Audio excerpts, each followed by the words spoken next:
talk, very small talk. Scientists have long studied how various creatures communicate. Dolphins in the water, chimpanzees on land, birds in flight. But insects, could they possibly have anything to say? Well, when it comes to the tiny ant, it turns out the answer may be yes. Here's Nick Watt. Ants live in highly structured societies. They are masters of architecture and even agriculture. And now, scientists tell us, ants actually talk to each other.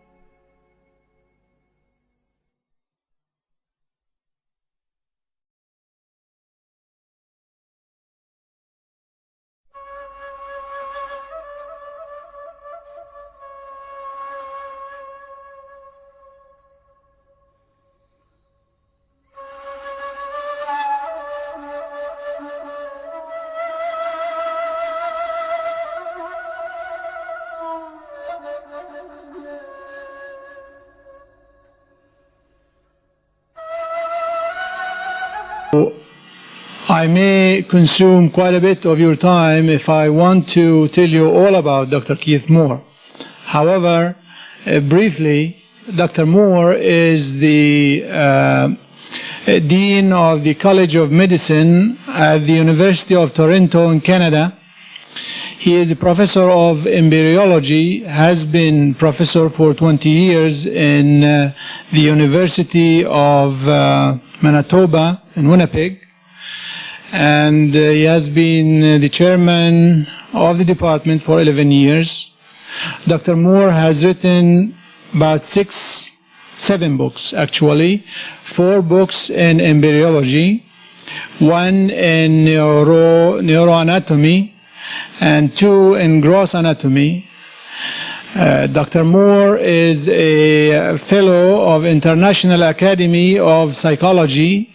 He's the president of the American Association of Clinical Anatomists. Although Aristotle, as I mentioned before, the founder of the science of embryology, realized that chick embryos developed in stages from hen's eggs in the 4th century, he did not give any details about these stages.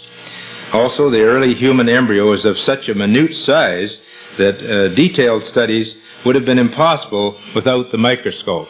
In the very early stages of human development, the first few days, it's so small that you could just barely see it. In other words, it's about the size of a period at the end of a sentence. And you could realize how, without our modern microscopes, you would not be able to see any of those details of the early stages. Now, as far as we know from the history of embryology, little was known about the staging and classification of human embryos until the last 100 years, as I've just mentioned. Moreover, the Quranic terminology fulfills the principles for nomenclature and terminology. For this reason, the descriptions of human embryos in the Quran cannot be based on scientific knowledge in the 7th century. The only reasonable conclusion is that these descriptions were revealed to Muhammad, peace be upon him, by God. He could not have known such details because he was an illiterate man. He was not a scientist or an embryology, and he did not have scientific training. Now, in the following passages from the Quran, we introduce the concept of stages in human development. And this first verse was the first one that was shown to me.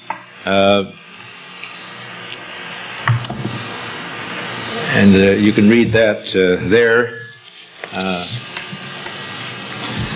God created man from a quintessence of clay. He then placed him as a nutfa, a droplet, in a place of settlement, firmly fixed. Then we make the nutfa into an alaka, a leech-like structure, and then he changed the alaka into a mudga, a chewed-like substance.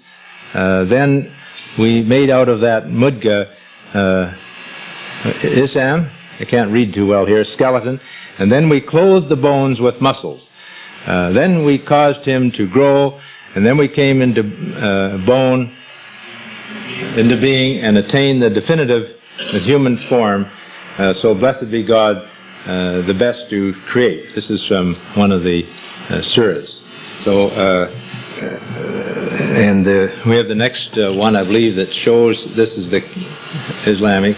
Now, this are the stages that we found in the Qur'an, and it's taken a lot of study and discussion to arrive at the meaning of these stages. The first one is the nutfa, or the drop stage, and then the second is the klaq, or shaping stage, and then the nasha, or the growth stage. Now, the proposed system is clear, it's comprehensive, and conforms with present embryological knowledge. And it's our hope that this terminology can be introduced internationally. But if nothing more, at least the Muslim science students can realize that the stages that we talk about in our embryology textbooks are the same. It's just that they have different names.